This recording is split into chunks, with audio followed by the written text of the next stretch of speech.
సంగప్ప అని ఒకప్పుడు V6లో పనిచేసిన ఒక జర్నలిస్టు గత 3 సంవత్సరాల నుంచి బీజేపీలో అధికార ప్రతినిధిగా పనిచేస్తున్నారు. ఈ సంగప్ప గారు ఏప్రిల్ నెలలో 22 నుంచి 20వ తారీఖు మధ్యలో ఈ సంవత్సరం ఈ బాధిత కుటుంబం దగ్గరికి వెళ్ళి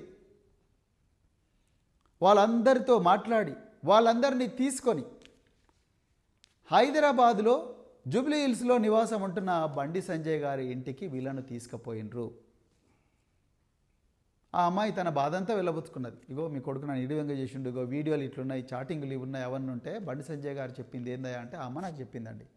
బండి సంజయ్ గారు చెప్పింది ఏంటంటే, మీరు మీ బిడ్డ ఎంతమందితో తిరిగిందో ఏందో నాకు తెలియదు,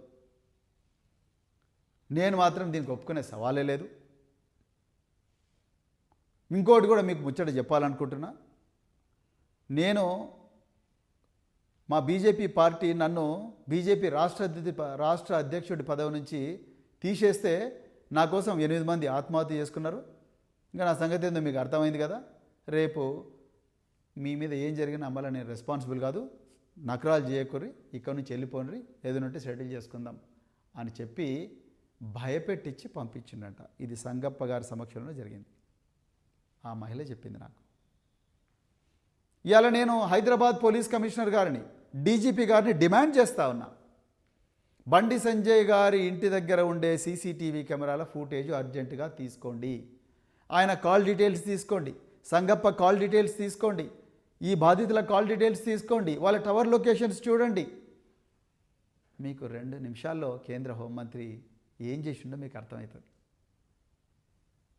మీరు అవన్నీ చేయలేదు. ఇంకా మీరు ఆయన కాపాడాలని ప్రయత్నం చేస్తున్నారు. ఎందుకంటే రేవంత్ రెడ్డికి ఎట్లనే చేసి బండి సంజయ్ని కాపాడాలన్నది ఈ మహిళల మీద వీళ్ళకుండే గౌరవం ఏదో మనకు అర్థమవుతున్నది.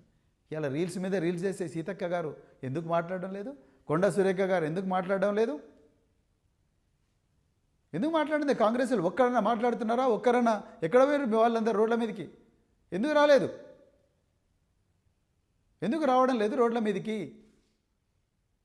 సోనియా గాంధీ గారికి ఈ విషయం చెప్పినరా? ప్రియాంక వధేరా గారికి ఈ విషయం చెప్పినరా? మీరు చెప్పలేదు. కేవలం బీఆర్ఎస్ పార్టీ కొట్లాడుతున్నారు.